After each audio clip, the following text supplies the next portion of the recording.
Hello everyone, this is Pooja Maurya. Welcome to Easy Biology. Today we will study about the coal and petroleum. So coal and petroleum is a fossil fuel and it is a kind of non-renewable resources. So it takes lot of millions of years to form. That is why it is known as a non-renewable resources. First of all, with the advancement of technology, nowadays we have many technology to extract the coal and petroleum, but earlier times there were lack of technology and we were not able to extract the coal and petroleum easily from the core of the earth. So now with the since the beginning of 20th century, the technologies are getting increased, so the use of coal and petroleum is also getting increased. That's why we are using nowadays more of it, and if we are using it continuously at this pace, the time will become that there will be no coal and petroleum, and that is why it is a non-renewable resources, because it takes millions of years to form.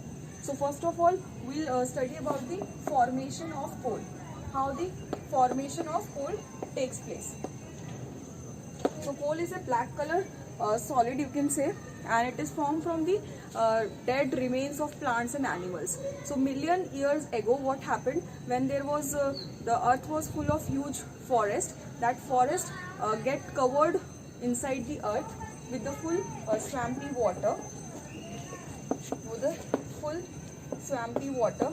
Then under the earth and the water, with the help of temperature, with the help of high temperature and other processes or decaying, that heat and pressure changes that full forest or the trees with that water into the coal, and which it takes millions of years to make the coal to be getting deposited inside the earth. Okay, this is the formation. कि बहुत सालों पहले क्या हुआ, जब बहुत सारे trees थे, there was a sudden, you can say, explosion over there, and all the trees, it just fell down and it go inside the water, and due to extra heat, pressure, temperature, that all forests get converted into coal, and it takes around millions of years to form. This is how the formation of coal takes place. Here are few uses of coal. अब हम पढ़ेंगे कोल के किस तरह से use कर सकते हैं हम कोल को. तो coal is use for the electricity purpose, electricity generate करने के लिए, heat production. We are also using for the purpose of cooking. Cooking के लिए भी कोल को यूज किया जाता है. Coal is used in coal gasification and coal liquefaction for producing synthetic fuel, और दूसरे सिंथेटिक फ्यूल्स को भी प्रोड्यूस करने के लिए इसका काम है. And it is also a source of several compound. इसमें बहुत सारे सोर्स है सेवरल कंपाउंड्स के, लाइक ऑफ बेंजीन हो गया, टोलिन, ये सब भी कोल से ही फॉर्म होता है. नैप्थलीन हो गया, एनिलीन हो गया. These are all the compounds of कोल.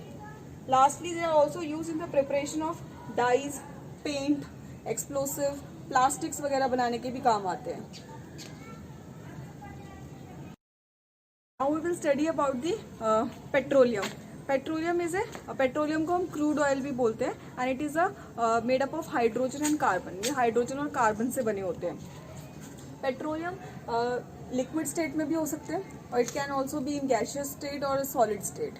और इसका भी फॉर्मेशन सेम इसी तरह से होता है जैसे कोल फॉर्म होते हैं, but coals are basically the remains of dead remains of plants, और petroleum is formed by the bacterial decomposition of plants and animal remains under the sea, or you can say under the water, and it also takes millions of years for the formation after providing a large amount of heat and pressure. After that, this petroleum is formed, so it is also a kind of fossil fuel, and it is also a natural non-renewable resources. Now here are some uses of petroleum. First is it is used in vehicles. Diesel and petrol हम vehicles में use करते हैं, mode of transport में. Electricity generate करने के लिए use करते हैं. Third is the domestic grade, जो लो ग्रेड के पेट्रोलियम होते हैं, that we are using in our homes for the purpose of like kerosene oil हो गया, LPG वगैरह हो गया, ये सब हम घर में यूज करते हैं. So all kinds of lubrications और लुब्रिकेंट्स और गैसेस भी इससे प्रोड्यूस होते हैं. Next it is also use for making chemical fertilizers and the synthetic fibres. इससे वैसलीन, वैक्स और गैसोलीन वगैरह, एविएशन गैसोलीन, ये सब बनाने का भी काम होता है. अब हम इसके एडवांटेजेस एंड डिसएडवांटेजेस पढ़ेंगे फॉसिल फ्यूल्स के. अब हम डिसएडवांटेजेस पढ़ेंगे फॉसिल फ्यूल्स के। जो फॉसिल फ्यूल्स है consist of biomass, carbon, hydrogen, nitrogen, ये सब इसके अंदर प्रेजेंट होता है। तो जब हम फॉसिल फ्यूल्स को बर्न करते हैं, they release some toxic gases, and that toxic gases are like CO2, nitrogen dioxide, और nitrogen oxide, sulphur dioxide and carbon monoxide, और these gases causes air pollution. ये एयर पोल्यूशन कॉज करते हैं। तो हम इसके डिसएडवांटेजेस में पढ़ेंगे। Like first, when we are burning the fossil fuels the CO2 is released. तो CO2 के लेवल बढ़ने से ग्रीन हाउस गैसेज भी बढ़ रही हैं, and that green house gases will lead to the global warming. It would lead to global warming. Next is the nitrogen oxide. ये जो नाइट्रोजन है, नाइट्रोजन ऑक्साइड में क्या होता है, it also leads to the acid rain and global warming. इससे भी acid rain और ग्लोबल वार्मिंग में बढ़ती है। When this gases is released when the fossil fuel is burn. Sulphur dioxide से this also react with the rain. ये rain water के साथ मिक्स होके it also forms the acid rain. और इससे क्या होता है, एसिड रेन होने से there are many monuments which are made up of metals, और ये सब कोरोड होने लग जाते हैं। So this is all because of burning of fossil fuel. Lastly is the carbon monoxide. Carbon monoxide has high affinity with to bind with the haemoglobin. Okay, when it binds with the hemoglobin, it reduces the binding capacity of the oxygen to bind with the hemoglobin, and what it does, it cuts the supply of oxygen, and the person will become dead if he or she will inhale this carbon monoxide. So these are some disadvantages of fossil fuels. Next we will study how we can manage the conservation and use of fossil fuels. Now we will discuss about the management. जैसे कि अब हम बहुत ज़्यादा fossil fuels use कर रहे हैं, तो excess use of fossil fuel से क्या हो रहा है, the fossil fuels are getting depleted. तो उसको डिप्लीट होने से हम किस तरीके से बचा सकते हैं? सबसे पहले तो हमारी जो एग्जिस्टिंग टेक्नोलॉजी है उसको हमें कम से कम यूज करना पड़ेगा, या फिर हम उसको सब्सटीट्यूट करें किसी दूसरी टेक्नोलॉजी के साथ। Okay, this is the first method of management. Second is we can use certain alternate fuel in combination with the petrol. कोई हम दूसरा ऑल्टरनेटिव फ्यूल भी यूज कर सकते हैं जिसको पेट्रोल के साथ हम कंबाइन कर सके। जैसे there are certain lead free petrol आजकल आ रहे हैं, कैटालिटिक कन्वर्टर्स लगा रहे हैं हम ऑटोमोबाइल्स में टू रिड्यूस द पोल्यूशन। और we can use biogas in place of LPG. LPG को रिप्लेस करके, LPG is the liquefied petroleum gas, this can be replace with the biogas. Thirdly, we can use steam turbines to produce electricity. फिर उसके बाद हम कुछ solar energy भी use कर सकते हैं, like solar panel and solar voltaic cells आते हैं। We can use that also for the purpose of communication and for the purpose of cooking. We can use solar cookers instead of gas. Lastly, we can also use some non-conventional sources of energy, like हम wind energy, windmill लगा सकते हैं, nuclear energy use कर सकते हैं for the production of hydroelectricity. Okay, these are certain management and conservation of fossil fuels. Now we will discuss some steps, eco-friendly steps, which we can follow in our day-to-day life activity to reduce the existence, or you can say the depletion of this coal and petroleum. Here are some environment-friendly habits that we can use in our day-to-day life activities to save the fossil fuel. So first is walking or cycling instead of taking a car or bus. ठीक है, walk करके जा सकते हैं अगर हम कम distance के लिए जा रहे हैं तो। और we can use the fluorescent tubes also in place of that CFC.